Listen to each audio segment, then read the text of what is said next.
گھوڑے پہ حیدر کے شیر نے اختیار قیامت لیے ہوئے سرور ہیں زیرِ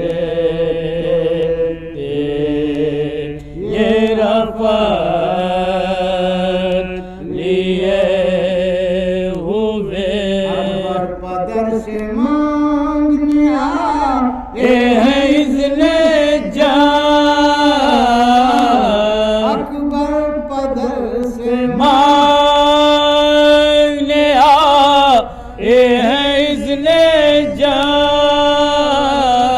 انہیں جمال نبوت لیے ہوئے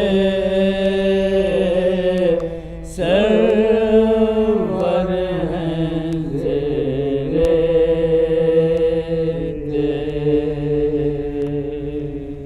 بات ہے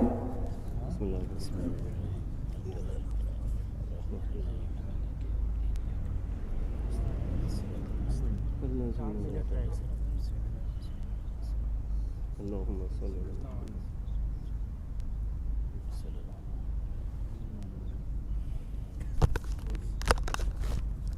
بسم الله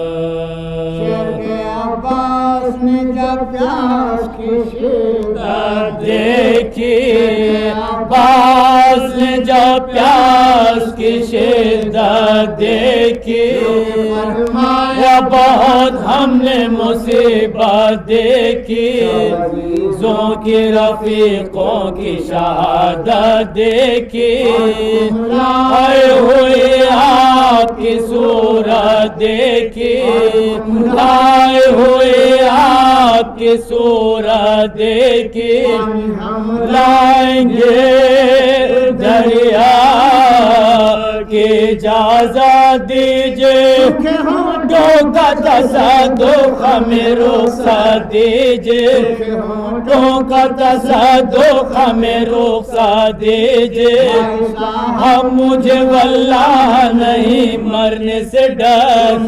مت رہو رونے کو میرے لاشے پر دینا جنازے کی نماز آخر بندے کی بڑھ جائے گی پیش دعوت بندے کی بڑھ جائے گی پیش دعوت آخری مولا مجھے پہنا دینا ہو کے زمین میں مجھے دفنا دینا ہو کے زمین میں مجھے دفنا دینا بیتاب چاہے کون مکان فرمایا کہ کیا کہتے ہو اے راحت جان پیر ابھی نام خدا تم ہو جوان زندہ رہیں اور تم ہو لہو میں غلطہ زندہ رہیں اور تم ہو لہو میں غلطہ گا کے تمہیں سکھوئے بھائی او نہ ہمیں ہم تمہیں روئے بھائی او نہ ہمیں ہم تمہیں روئے بھائی تمنا تو ہماری ہے جو کچھ تم نے کہا جائے میرے حلق پہ شمشیر جفا نام کہے دیتا ہوں تم سے بھیا تل سے اٹھا لائیو لاشا میرا تل سے اٹھا لائیو لاشا میرا زاشت میں فوجے بد اقبال نہ ہو گھوڑوں سے تورن میں میری پامال نہ ہو زاشت میں فوجے بد اقبال نہ ہو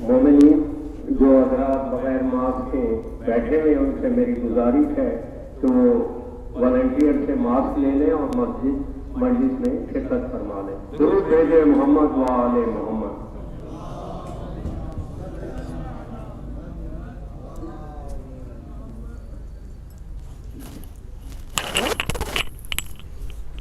نعرہ تکبیر، نعرہ رسالت، نعرہ حیدری، بآواز بلند نعرہ صلوات۔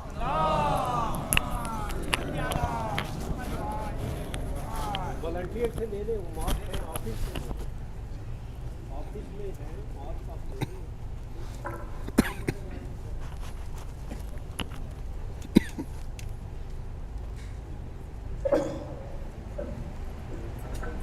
بآواز بلند نعرہ صلوات۔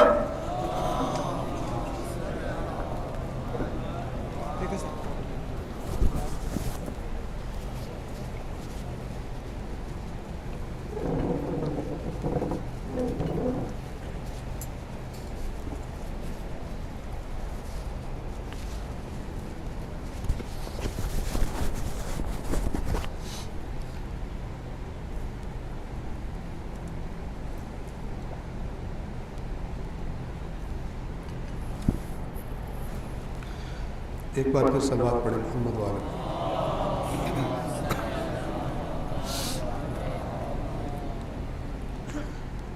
اعوذ باللہ من الشیطان الرجیم، بسم اللہ الرحمن الرحیم، الحمد للہ رب العالمین بارئ الخلائق اجمعین، والصلاة والسلام علی سید الانبیاء والمرسلین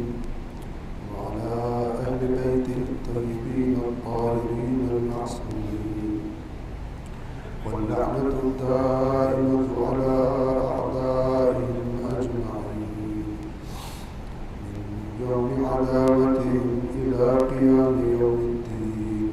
أما بعد، فقد قال الله تعالى في القرآن الحكيم وهو أصدق القائلين: أعوذ بالله من الشيطان الرجيم، بسم الله الرحمن الرحيم. لقد أرسلنا رسلنا بالبينات وأنزلنا معهم الكتاب والميزان ليقوم الناس بالقسط، وأنزلنا الحديد فيه بأس شديد ومنافع للناس، وليعلم الله من ينصره ورسله بالغيب، إن الله قوي عزيز. صدق الله العلي العظيم. صلى الله عليه وسلم.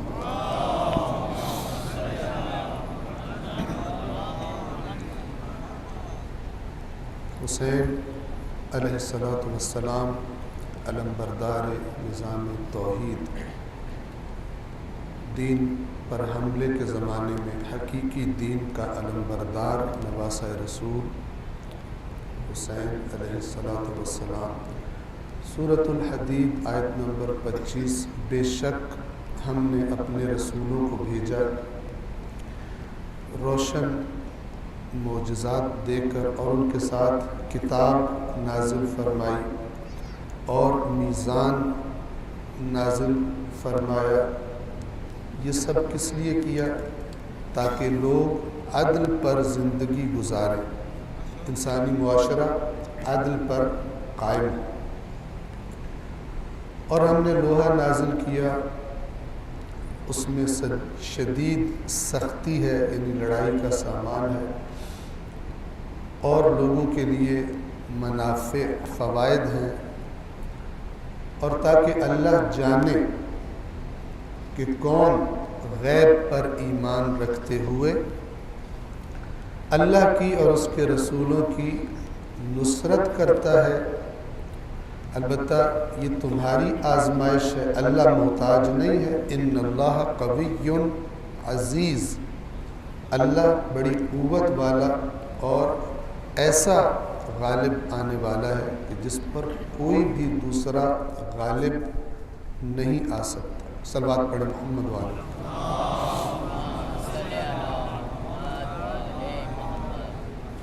اس آیہ مبارکہ کے ذیل میں بہت سارے نکات، قرآنی نکات، آیات قرآن سے استفادہ کرتے ہوئے آپ کی خدمت میں عرض کیے۔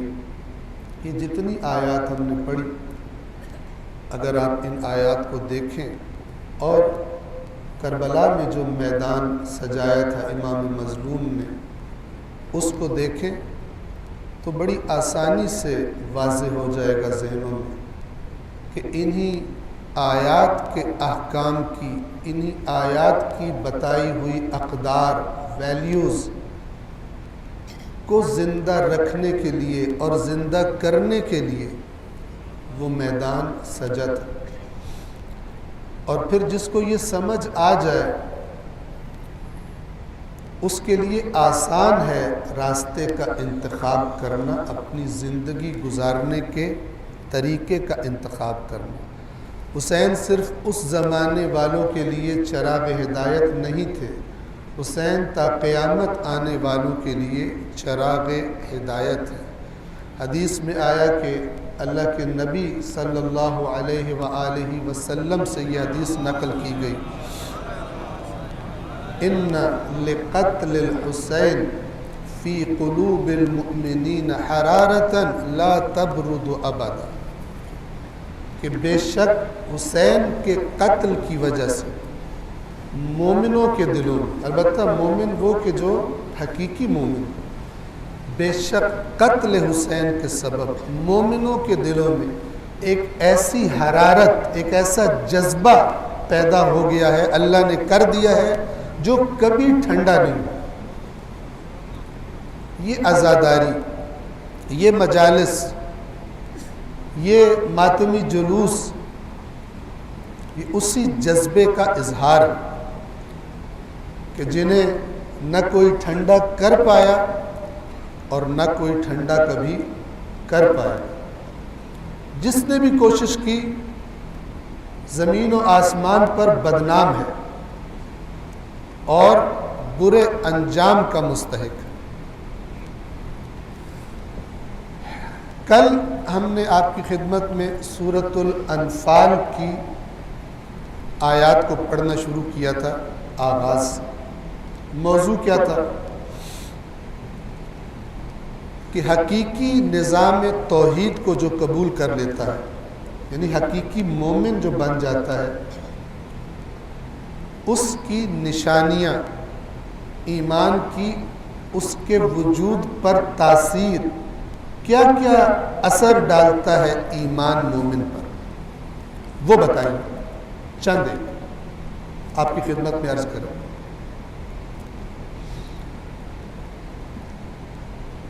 آیت کو شروع کرنے سے پہلے ذہنوں کو زیادہ آمادہ کرنے کے لیے ایک مثال دیتا ہوں، پہلے بھی اشارہ کیا تھا۔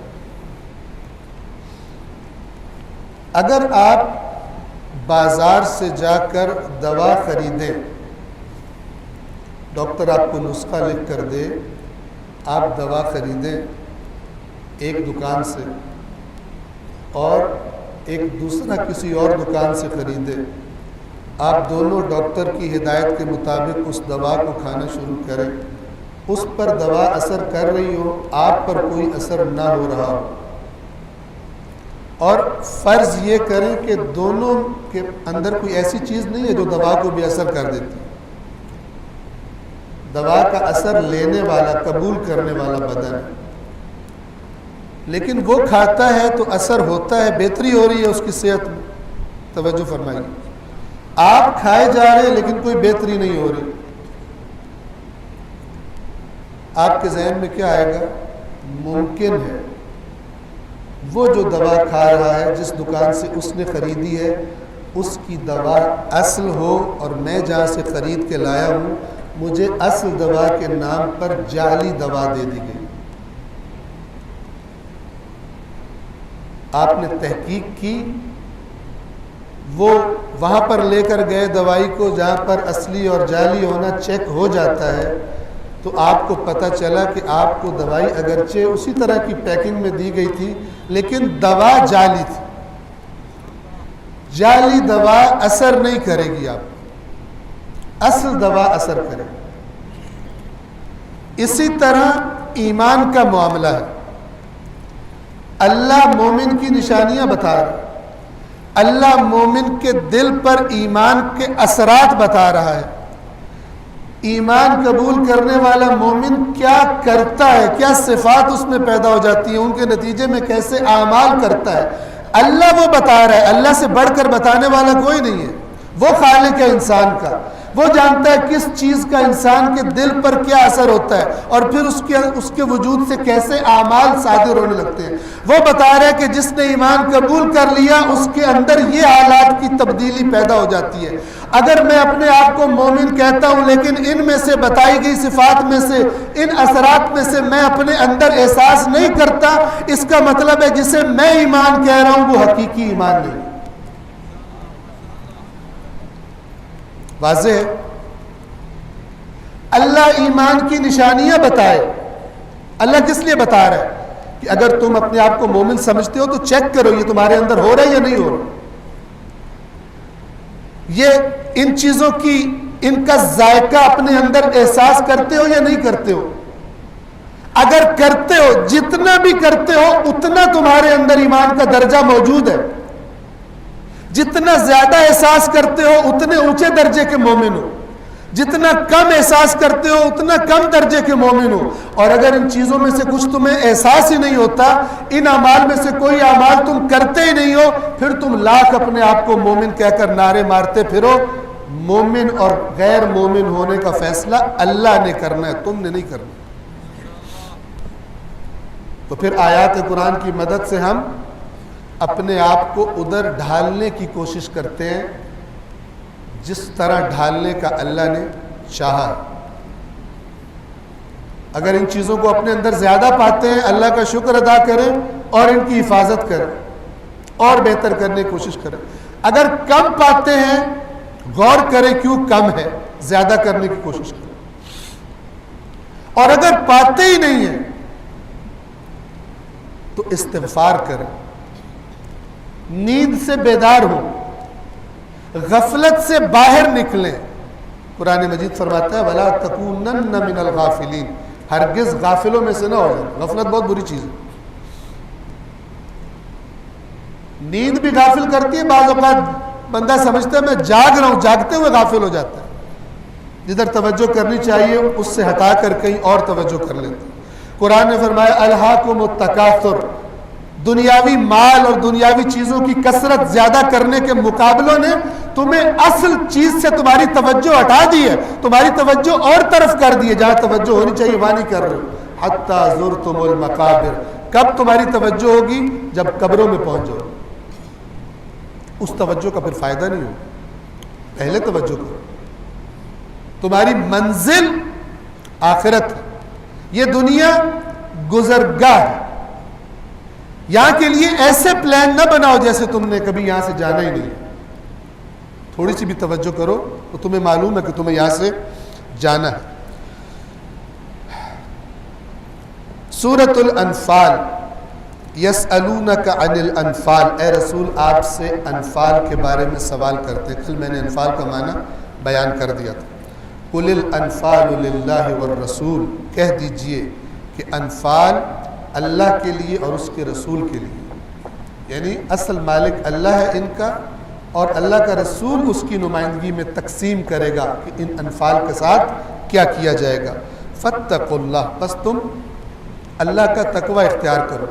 مال زیادہ آتا دیکھ کر ایسا نہ ہو جب کچھ نہیں ہاتھ میں تھا نیک بنے ہوئے تھے، اب جب مال کی کثرت ہوئی نیکی بھول جائے، مال کے پیچھے لگ جاؤ. فاتقوا اللہ وَأَصْلِحُوا ذَاتَ بَيْنِكُمْ، اگر مال کی کمی بیشی کی وجہ سے تم یہ سمجھو تمہیں کم تقسیم میں دیا گیا ہے، اس کی وجہ سے جھگڑے کرنے لگو، ان جھگڑوں کی آپس میں اصلاح کر لو. وَأَطِيعُوا اللَّهَ، اس پر توجہ فرمائیں، وَأَطِيعُوا اللَّهَ وَرَسُولَهُ إِن كُنتُم مُؤْمِنِينَ۔ ایمان کی ایک شرط ہے، اللہ فرما رہا ہے اگر مومن ہو، کہتے ہو نا مومن ہے، کن سے خطاب ہو رہا ہے؟ رسول اللہ کے ساتھیوں سے۔ اگر مومن ہو تو کس طرح ثابت ہوگا تمہارا ایمان؟ اللہ اور اس کے رسول کی اطاعت سے۔ آپ کو میں نے حدیث سنائی تھی نا، اصول کافی کتاب الایمان والکفر کے اندر یہ حدیث موجود ہے۔ حدیث لمبی ہے، آخری جملہ یہ ہے امام کا کہ جو اللہ کا نافرمان ہو وہ ہمارا دشمن ہے، جو اللہ کا اطاعت گزار پاؤ وہ ہمارا دوست ہے۔ معیار یہی معیار قرآن میں۔ اگر کوئی اس کے برعکس بات امام سے منسوب کر کے سنائے، جھوٹا ہے، وہ حدیث نہیں ہے، جھوٹ ہے، کسی نے شامل کر دیا۔ جو بات قرآن کہہ رہا ہے اور جو بات ہمیں حدیث بھی ملتی ہے، اس کے برعکس کوئی بات ہم سنیں اگرچہ حدیث کے نام پر۔ کیا اللہ فرما رہا ہے وَأَطِيعُوا اللَّهَ وَرَسُولَهُ إِن كُنتُم مُؤْمِنِينَ، اور اطاعت کرو اللہ اور اس کے رسول کی اگر مومن ہو۔ یعنی اگر تم اطاعت نہیں کرتے، مال کو دیکھ کر پاگل ہو جاتے ہو اور اللہ اور اس کے رسول کی اطاعت سے باہر نکلنے لگتے ہو، اس کا مطلب ہے جو تم دعوی ایمان کر رہے تھے وہ جھوٹ ہو۔ یہ ایمان کا ثبوت پیش کرو، اور وہ کیا ہے؟ اطاعت اور اللہ اور اس کے رسول کی اطاعت۔ اب یہاں پر اللہ نے فرمایا اگر تم مومن ہو، یہ مومن کا لفظ آیا، آیت نمبر 2 شروع ہوتی ہے سورۃ الانفال کی، مومن کی نشانیاں۔ کل آپ کو آیت سنائی تھی سورہ حجرات کی، کہاں سے شروع ہوئی تھی؟ انما المؤمنون، مومن تو بس وہ ہے، کون ہے؟ انما المؤمنون الذین آمنوا باللہ ورسولہ ثم لم یرتابوا، اللہ اور رسول پر ایمان لائے پھر شک نہیں کیا، شعور اور بصیرت والا ایمان تھا، ایسے ایمان نہیں تھا۔ وجاہدوا باموالہم وانفسہم فی سبیل اللہ، اور اپنے مالوں اور اپنی جان سے اللہ کے راستے میں کوششیں کی۔ اولئک ھم الصادقون، یہ سچے مومن، یہ دعوی ایمان میں سچے۔ قرآن واضح ہے، کون کہتا ہے قرآن کو سمجھنا مشکل ہے؟ واضح ہے۔ ہاں کچھ ایسے ہوتے ہیں جو سمجھنا چاہتے نہیں، جو احمقوں کی جنت ذہن میں بنا لی ہے اس سے نکلنا نہیں چاہتے، جو غلط شارٹ کٹ ذہن میں تصور بنا لیے اس کو چھوڑنا نہیں چاہتے، قرآن کے آیات کو انکار کرنے کے بہانے بناتے۔ وہ آیت ذہن میں رکھیے سورہ حجرات کی، یہ سورۃ الانفال کی دوسری آیت بھی انہی الفاظ سے شروع ہو رہی ہے، انما المؤمنون، مومن تو بس وہ ہے، کون کہہ رہے ہیں؟ اللہ کہہ رہے ہیں۔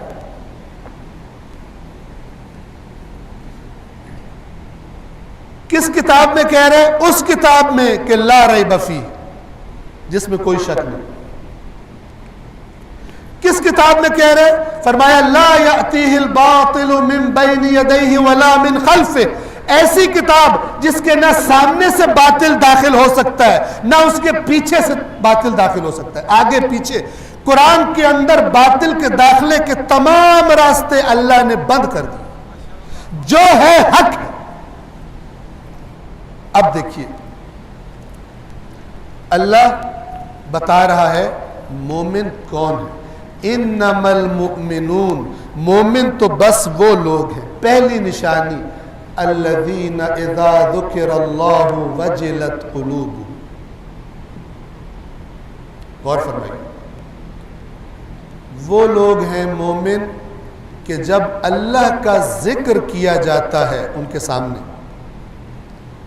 ان کے دل اللہ کے خوف سے لرزنے لگتے ہیں۔ اللہ کے ذکر اور ان کے دلوں میں یہ کنیکشن ہے۔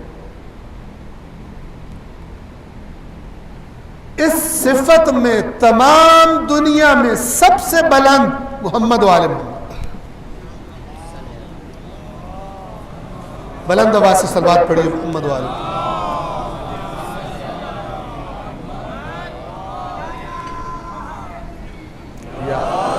بات کو سمجھیے گا،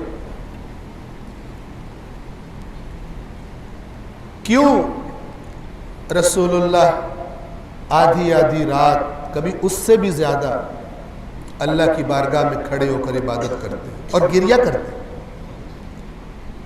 کانپتے ہیں اللہ کے خوف سے۔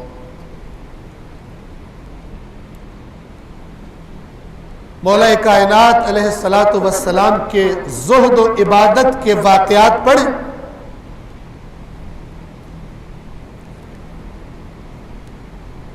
امام زین العابدین علیہ الصلاۃ والسلام کی مناجات،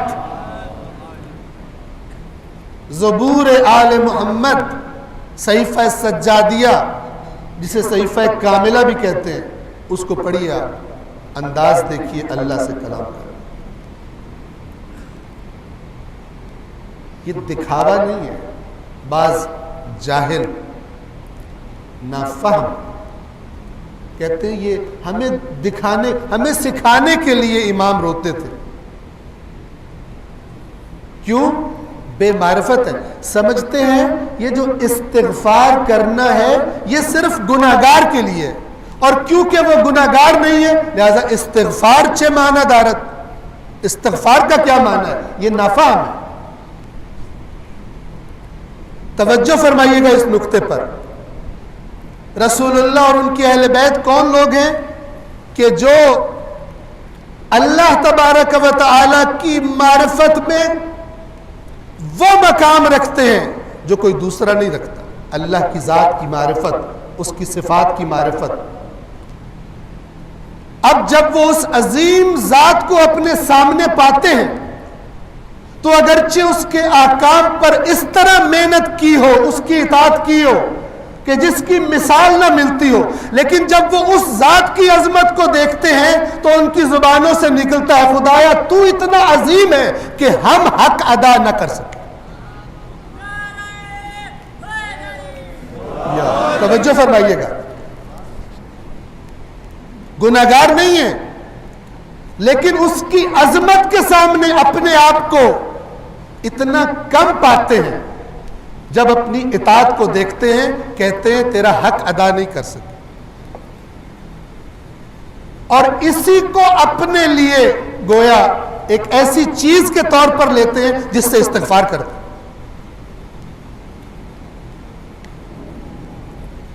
قرآن مجید میں رسول اللہ کو استغفار کا حکم دیا گیا، اسی لیے دکھاوا نہیں ہے۔ بعض لوگوں نے ذہن میں ایسے نظریات بنا لیے ان ہستیوں کے بارے میں کہ آیات قرآن بھی بتا رہی ہو، کہتے ہیں یہ ہمارے لیے ہیں، ان کے لیے نہیں ہے۔ یہ جہالت ہے۔ رسول اللہ کا گریہ حقیقت ہے، مولا علی علیہ السلام کا گریہ، امام سجاد، باقی ائمہ کا، امام حسین علیہ السلام کی دعائے عرفہ حقیقت ہے۔ ایک ایک لفظ جو بول رہے ہیں اللہ تبارک و تعالیٰ کی عظمت کے سامنے اپنے آپ کو اس طرح پاتے ہیں، حقیقت میں بول رہے ہیں، دکھاوا نہیں کر رہے، ورنہ خود بتا کے جاتے یہ جو میں ابھی رویا ہوں نا تمہیں سکھانے کے لیے رویا ہوں، ایسا نہیں ہے۔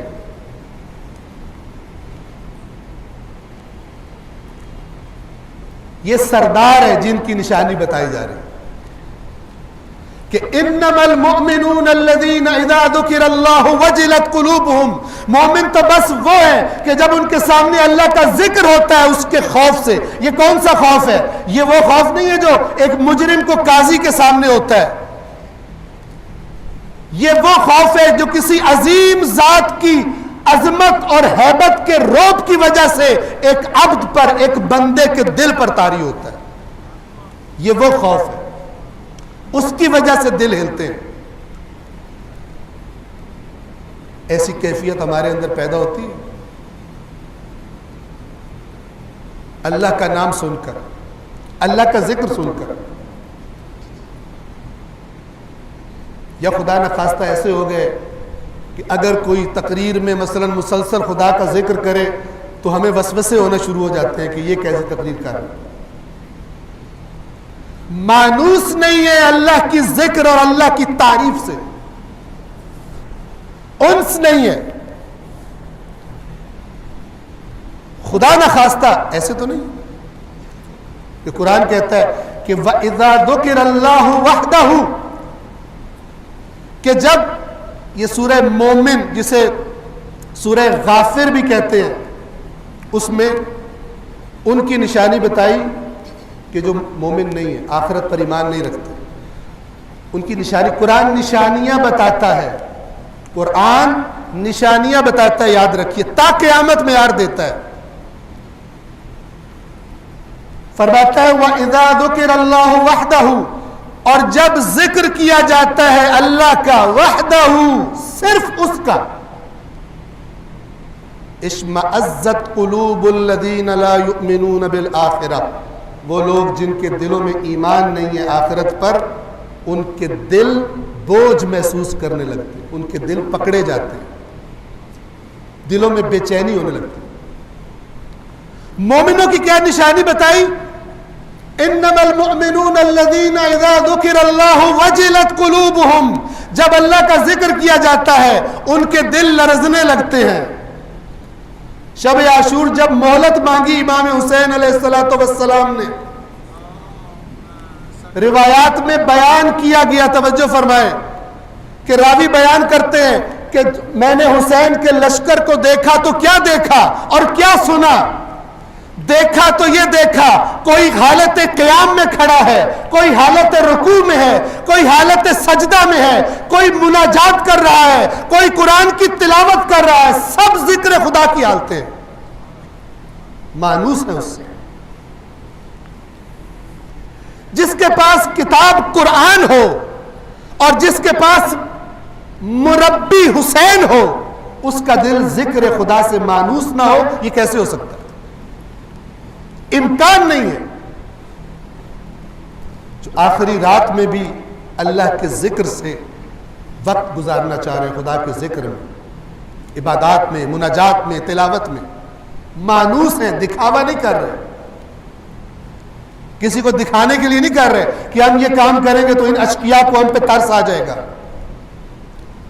جانتے ہیں نانا سے اپنی شہادت کی خوشخبری لے چکے ہیں، اپنی اور اپنے ساتھیوں کو۔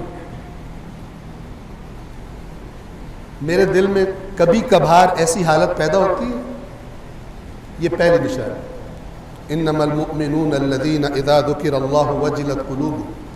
دوسری، وَإِذَا تُلِيَتْ عَلَيْهِمْ آیَاتُهُ، اور جب ان پر یعنی ان کے سامنے، جب ان کے سامنے اس کی آیات کی تلاوت کی جاتی ہے، زادتہم ایمانا، وہ آیات ان کے ایمان کو زیادہ کر دیتی، انہیں لگتا ہے اور بڑھ گیا ایمان اس پر۔ یہ کب ہوگا؟ یہ تب ہوگا کہ جب پتہ چل رہا ہو آیات کیا کہہ رہی ہیں۔ یہاں پہ میں تھوڑا سا رک کر آپ کی خدمت میں ایک وضاحت پیش کر دوں تاکہ مس انڈرسٹینڈنگ، غلط فہمی نہ ہو جائے کہ قرآن مجید کو سمجھ کر پڑھنے پر جب تاکید کی جاتی ہے تو اس کا قطعاً معنی یہ نہیں ہوتا کہ عربی میں قرآن کی تلاوت نہیں کرنی چاہیے یا عربی زبان میں تلاوت کرنے کا کوئی فائدہ نہیں ہے۔ قرآن ایک ایسی کتاب ہے جس کے بارے میں فرمایا گیا جو اس کو صرف دیکھے اس کو بھی ثواب ملے گا۔ مصحف کو دیکھنا، عبارت کو دیکھنا بھی ثواب ہے، عربی زبان میں پڑھنا اجر و ثواب ہے، لیکن ان چیزوں سے ہدف نزول قرآن حاصل نہیں ہوتا۔ ہدف نزول قرآن ہدایت ہے۔ ہدایت کس کو ملے گی؟ جو ہدایت لے گا اور وہ قرآن کو سمجھنے سے آئے گا۔ لہذا یہ سارے سٹیپس ہیں۔ اگر کوئی انسان عادت بنا لے، پکا ہو جائے کہ میں نے یہ والے کام تو کرنے ہیں لیکن سمجھ کے پڑھنے والا کام نہیں کرنا، تو تو پھر یاد رکھیے تصویر حقیقی وہ ہوتی ہے جب پوری دیکھی جائے. اگر اس حدیث کو دیکھا جا رہا ہے کہ قرآن کو دیکھنا بھی عبادت ہے، اگر اس حدیث کو دیکھا جا رہا ہے کہ ہر حرف کی تلاوت پر 10 نیکیاں ہیں، تو پھر اس حدیث کو بھی دیکھا جائے جس میں میرا مولا علی علیہ السلام فرما رہا ہے لا خیر فی قراءۃ لیس فیہا تدبر، اس قرات میں کوئی خیر نہیں جس میں غور و فکر نہ ہو. یہ بھی تو حدیث ہے. یا قرآن مجید کی اپنی آیات، اس سے بڑھ کر کیا بیدار کرنے والی آیت ہوگی کہ جس میں اللہ تعالیٰ فرما رہا ہے افلا یتدبرون القرآن ام علی قلوب اقفالها، تو کیا یہ لوگ قرآن میں تدبر غور و فکر نہیں کرتے یا ان کے دلوں پر قفل پڑے ہیں، لاک لگے ہیں، تالے پڑے ہیں. کوئی تکلف نہیں ہے، میں ہوں یا آپ ہو. اللہ کی نگاہ میں، اور جو اللہ کی نگاہ ہے وہی رسول اللہ کی نگاہ ہے، وہی اہل بیت اطہار کی نگاہ ہے. اگر قرآن میں غور و فکر تھوڑا زیادہ جتنا بھی ہے اگر نہیں مل رہی توفیق، تو قرآن کا فیصلہ یہ ہے دل پر تالا پڑا ہوا. اس تالے کو کھولنے کے ایام ہیں حسین کے ایام، دلوں کو نرم کرنے کے ایام ہیں. دلوں پر رقت طاری ہوتی ہے تو دل نرم ہو جاتے ہیں، ان کو ڈھالا جا سکتا ہے، عادات کو تبدیل کیا جا سکتا ہے. جو اچھائیاں نہیں ہیں اس کو اپنے دل میں لایا جا سکتا ہے، جو برائیاں ان کو نکالا جا سکتا ہے. یہ ہے حسین کا پیغام، یہ ہے حقیقی لبیک کہنا. محرم گزر جائے میں جیسا تھا ویسا ہی رہوں.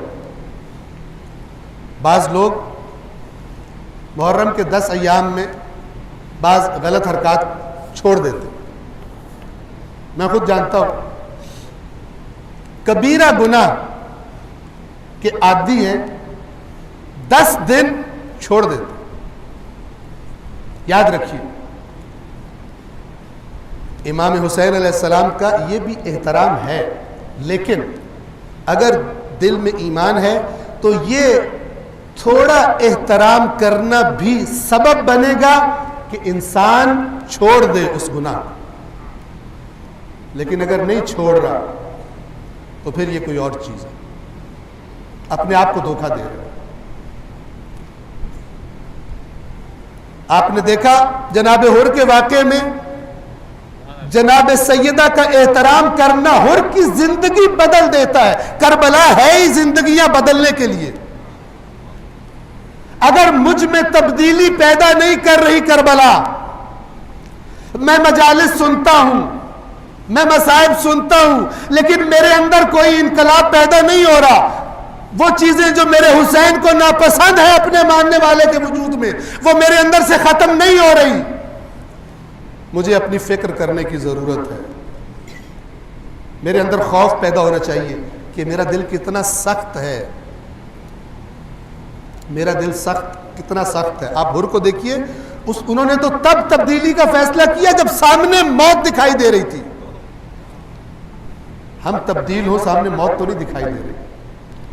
ہم نے تو صرف کچھ خواہشات نفسانی پر کنٹرول کرنا ہے، اس نیت سے کہ کل جب حسین اور رب حسین کے سامنے پیش ہوں تو ان گناہوں کی وجہ سے نظر شرم سے جھکی نہ ہو. ایک سلوات پڑھیے محمد و آل محمد.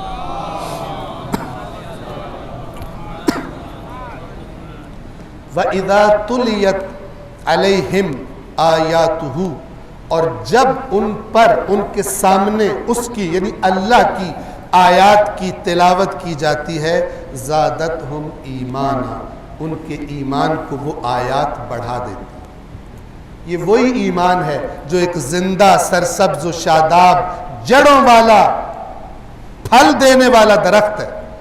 یہ آیات کیا کام کرتی ہیں؟ جیسے اسے کوئی پانی دے رہا.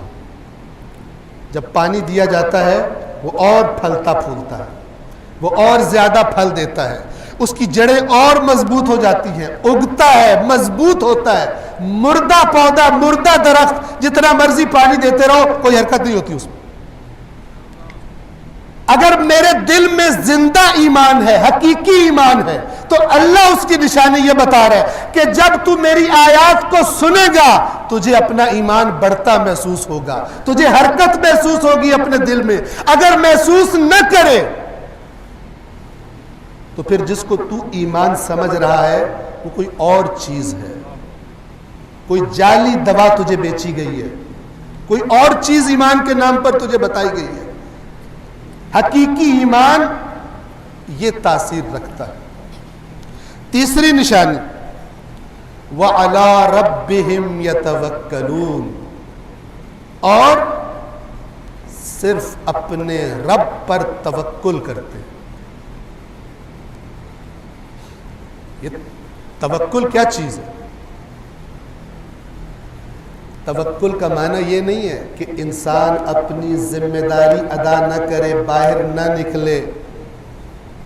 مثلا رزق حلال کمانے کو عبادت کہا گیا، باہر نہ نکلے، تسبیح لے کے بیٹھ جائے، کوئی پوچھے کہ کیوں نہیں نکل رہے تو کہے اللہ پر توکل کیا ہو۔ اس کو توکل کا معنی ہی نہیں پتہ۔ امام جعفر صادق علیہ السلام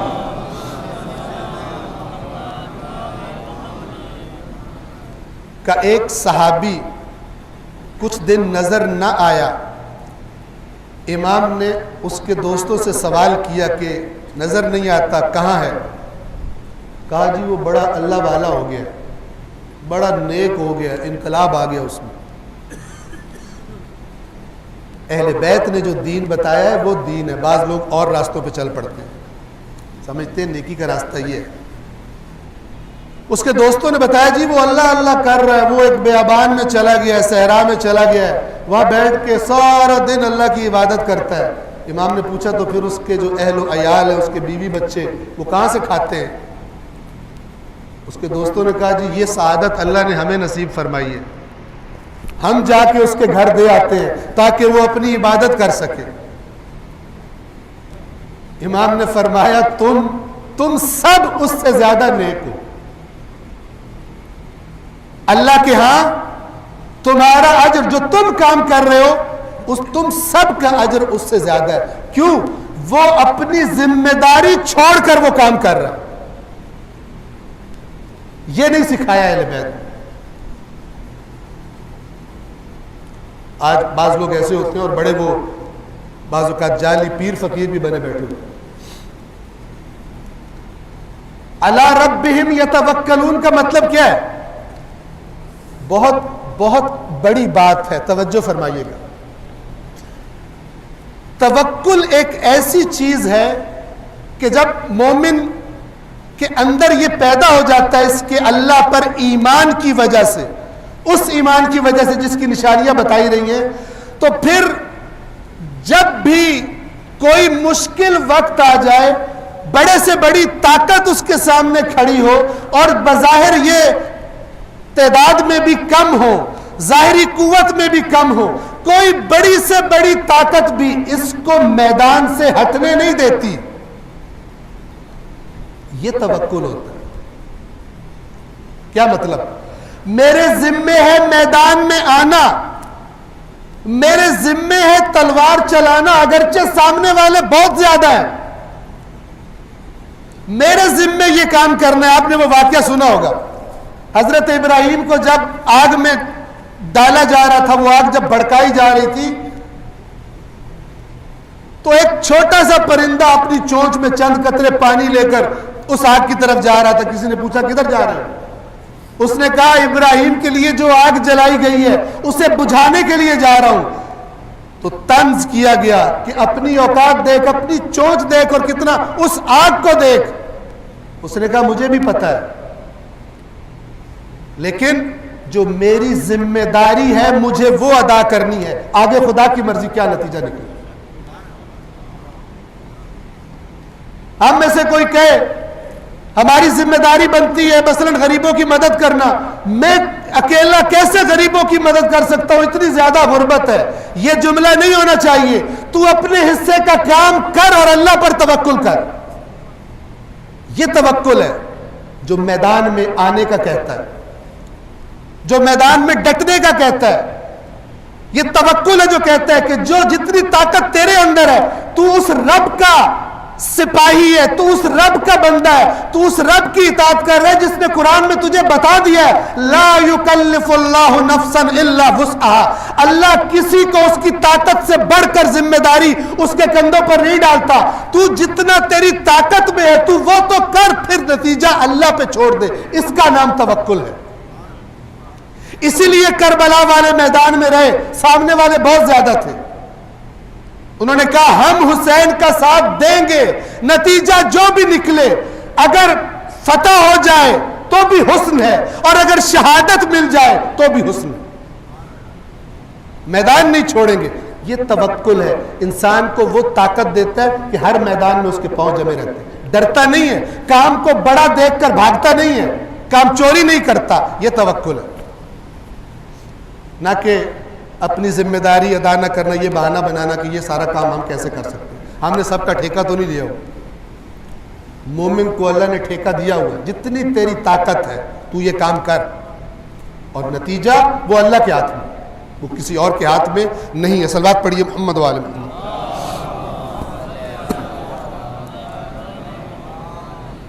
خلاصہ آج کی آیات کا کیا کہا قرآن نے؟ اگر مومن ہو تو تمہارے اندر کیا ہونا چاہیے؟ اللہ اور اس کے رسول کی اطاعت, فرما برداری. یہ جو فرمایا اگر مومن ہو, تو پھر مومن کی وضاحت کی اللہ. کون ہے مومن؟ اس کے اندر یہ چیزیں ہوتی ہیں, یہ صفات ہوتی ہیں. پہلی صفت, جب اللہ کا ذکر کیا جائے اتنی معرفت ہے اس کو اللہ کی کہ کانپ جاتا ہے, ڈر جاتا ہے. کون سا ڈر؟ جو معرفت عظمت خدا کی وجہ سے. کون سی ذات کا میرے سامنے ذکر کیا, اور اس صف میں جو کھڑا ہے جان لے کہ اس صف میں سب سے آگے محمد و آل محمد کھڑے ہیں, اس صفت والوں کی صف میں سردار. دوسری, آیات قرآن کی جب تلاوت کی جاتی ہے اس کے سامنے ایمان بڑھتا ہے, بیزار نہیں ہوتا آیات سے کہ یہ کیا پڑھا جا رہا ہے میرے سامنے. بیزار وہ ہوتے ہیں جن کو انس نہیں ہوتا, جن کا ذائقہ ڈیولپ نہیں ہوا ہوتا آیات قرآن کے ساتھ. آپ نے سنا ہوگا نا, کوئی چیز کھلائی جائے, ایک کہ یار بڑی مزیدار چیز تمہیں کھلا رہا ہوں, دوسرا کھائے کہ یار مجھے تو مزہ نہیں آیا, تو وہ کہتا ہے تیرا ٹیسٹ نہیں ڈیولپ اس چیز کا. ایک مومن اپنے آپ کو کہنے والا اگر اس کو نہیں لطف آتا, نہیں ایمان بڑھتا, اس کے دل پر اثر ہوتا آیات قرآن کا, اسے چاہیے اپنی فکر کرے, علاج کرے, اپنے مسئلے کو حل کرے, فکر کرے, اللہ سے دعا مانگے. یہ دوسری. اور تیسری, وَعَلَىٰ رَبِّهِمْ يَتَوَكَّلُونَ, ذمہ داری ادا کرنی ہے جو میرے بس میں ہے. اس توکل کی بھی آپ مثال, انمول مثال کربلا میں دیکھتے ہیں. چاہے جان چلی جائے ذمہ داری ادا کرنی ہے, میدان نہیں چھوڑو, اپنے مولا کو نہیں چھوڑو, اپنے مولا کی اطاعت کرنی ہے, اپنے مولا کو اپنے ہوتے ہوئے تنہائی کا احساس نہیں ہونے دینا. کل آپ کی خدمت میں امام حسین علیہ السلام کا ایک خط جو انہوں نے بصرہ کے لوگوں کو لکھا تھا اس کی تلاوت کی جا رہی تھی. چند منٹ جہاں سے ہم نے چھوڑا تھا وہاں سے آگے لے کر چلتے ہیں. فرمایا تھا کہ اللہ کے نبی کی تعریف کی, اور پھر فرمایا کہ جب وہ چلے گئے تو اس کے بعد ان کے مقام کے سب سے زیادہ ہم حقدار تھے. امام حسین فرما رہے ہیں اپنے خط میں بصرہ والوں, کس لیے مقام بتا رہے ہیں؟ مدد کو آؤ, ساتھ چلو.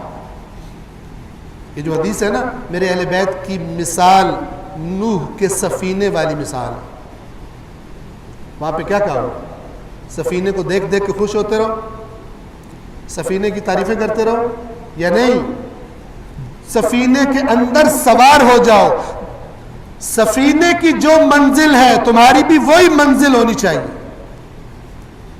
اگر تم جانا کسی اور منزل پہ چاہتے ہو, وہ منزل جس طرف سفینہ نہیں جا رہا تو پھر تعریفیں کرنے سے اور دیکھ دیکھ کے خوش ہونے سے کوئی فرق نہیں پڑے گا. سفینہ چلا جائے گا تم گھر کو جاؤ. فرمایا میری امت میں میرے اہل بیت کی مثال ایسی ہے جیسے نوح کی کشتی کی تھی. من رکبہا نجا ومن تخلف عنہا غرق.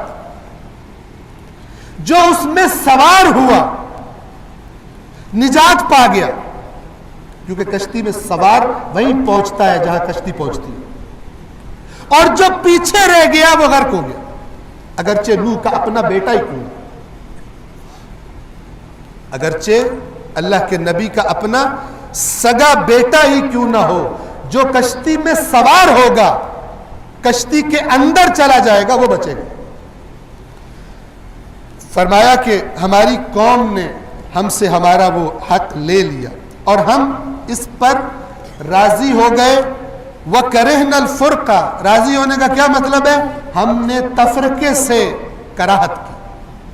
امت اپنے نانا کی امت کو تفرقے میں نہ ڈالا, ہم نے نہیں ڈالنا چاہتے تھے, لہذا ہم نے صبر کیا, اس پر راضی ہو گئے. وَأَحْبَبْنَا الْعَافِيَةَ, اور عافیت کو پسند کیا. عافیت کو پسند کیا کا مطلب یہ نہیں ہے کہ شکر ہے میری جان تو بچ گئی, ان کو جانوں کی پرواہ نہیں تھی. کون سی عافیت؟ کہ مسلمانوں کا آپس میں قتل عام نہ ہو جائے, اس کو ہم نے پسند کیا, اس عافیت کو.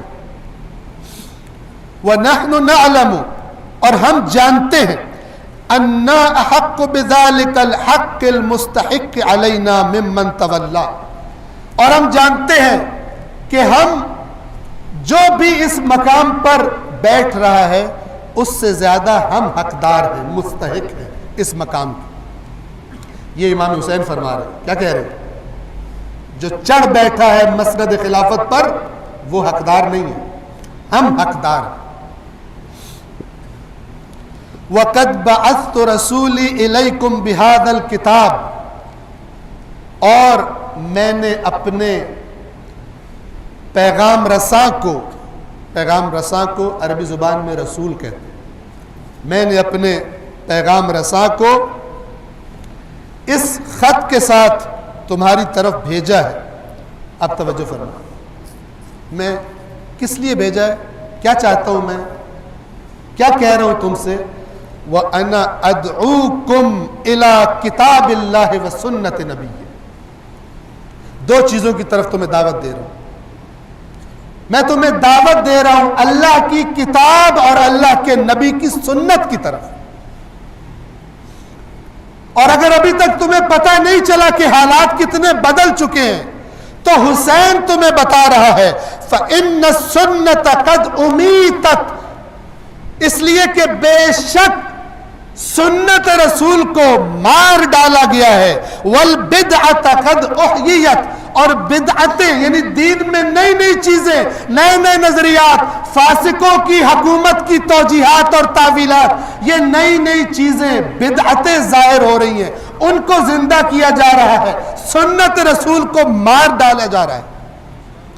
میں تمہیں اللہ کی کتاب اور اللہ کے رسول کی سنت کی طرف دعوت دے رہا ہوں.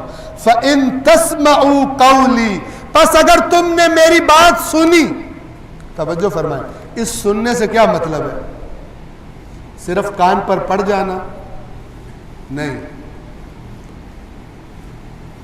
کل میں نے آپ کو ایک آیت بتائی تھی کہ اے رسول, کچھ لوگ تیری محفل میں ایسے بھی بیٹھتے ہیں کہ جو بڑے کان لگا کے سن رہے ہوتے ہیں, جبکہ حقیقت میں وَهُمْ لَا يَسْمَعُونَ, ہم تجھے بتا رہے ہیں وہ نہیں سن رہے ہوتے. یہ سننے سے کیا مراد ہے؟ وہ سننا جسے قبول کیا جائے, وہ سننا جسے قبول کیا جائے. یہ جو سورہ بقرہ کی آخری آیت سے پہلی آیت ہے, آمن الرسول بما انزل الیہ من ربہ والمؤمنون, رسول ایمان, سب سے پہلا مومن خود رسول ہے. رسول ایمان رکھتا ہے جو اللہ کی طرف سے اس پر نازل کیا, اور مومن بھی اس پر ایمان رکھتے ہیں. کل آمن باللہ وملائکتہ وکتبہ ورسولہ, اللہ پر، اس کی کتابوں پر، اس کے فرشتوں پر، اس کے رسولوں پر ایمان رکھتے ہیں. اور کیا کہتے ہیں؟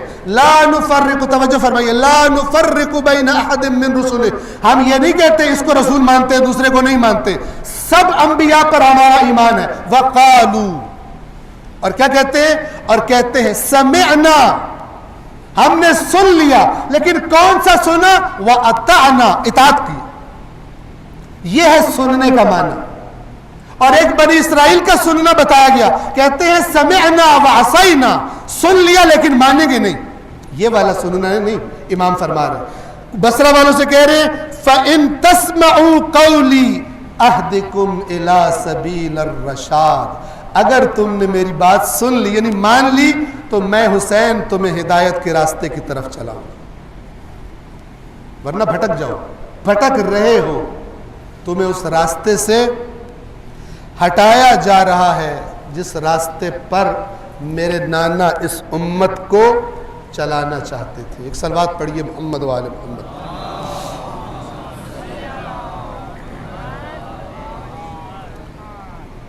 مدینہ والوں کو دعوت دی، مکہ والوں کو دعوت دی. جب مکہ سے چلے کربلا کی طرف، جو جو ملتا تھا حسین اس کو دعوت دیتے. کچھ حسین کے ساتھ آغاز سفر میں چلے تھے، لیکن بدنصیب راستے میں چھوڑ گئے، اور کچھ خوش نصیب راستے میں ملے اور حسین کے ساتھ ہو گئے. اہدکم الی سبیل الرشاد، میں تمہیں رشد، ہدایت، کمال کی طرف ہدایت کروں گا اگر میری بات کو سنو. سنو گے یعنی سمجھو. آج کی شب تذکرہ کرنا ہے امام حسین کے اس بھائی کا کہ جو تھے تو امام حسین کے بھائی، لیکن جو روایات ہم تک پہنچی ان میں بتایا گیا کہ عباس نے کبھی حسین کو بھائی کہہ کر نہیں پکارا تھا. ماں کی طرف سے، جناب ام البنین کی طرف سے ابو الفضل العباس علیہ السلام کی یہ تربیت کی گئی تھی کہ تو حسین کو اپنا بھائی نہ سمجھنا، اپنے آپ کو حسین کا خادم سمجھنا، حسین کو کبھی تنہا نہیں چھوڑنا. عجیب وفا کا قصہ ہے حضرت عباس کا قصہ. شب عاشور جب امام حسین نے یہ فرمایا کہ چراغ بجھا دیے جائیں اور سب چلے جائیں، جو جانا چاہتا ہے چلا جائے، سب سے پہلے جنہوں نے امام حسین کو اپنے ساتھ کا یقین دلایا حضرت عباس نے. اس کے بعد باقی اصحاب نے بھی یقین دلایا. ایسا کیوں ہوا تھا؟ اصحاب کیوں پریشان ہو کر امام حسین کے پاس روتے ہوئے آئے تھے؟ ان میں سے کسی نے یہ سنا تھا کہ بی بی زینب سلام اللہ علیہا اپنے بھائی حسین سے یہ فرما رہی تھی کہ حسین، دشمنوں کے لشکر پر لشکر آ رہے ہیں، دستے پر دستے آ رہے ہیں، اور ان کی تعداد زیادہ ہو رہی ہے، اور مجھے خوف ہے کہ کہیں آپ کے ساتھی ان لشکروں کو دیکھ کر آپ کو چھوڑ نہ جائیں. پھر کسی غیرت مند نے یہ سنا اور باقیوں کو لے کر آیا اور عجیب و غریب جملے بولے کہ اگر ہمیں 1000 بار بھی قتل کیا جائے اور ہمارے بدنوں کے ٹکڑے کر دیے جائیں اور ہمیں دوبارہ زندہ کیا جائے، ہر بار حسین ہم اپنی جانیں آپ پر نچھاور کر دیں گے. عزادارو 10ویں عاشور کا سورج طلوع ہوا، معرکے کا آغاز ہوا، اصحاب باوفا قربان ہوئے،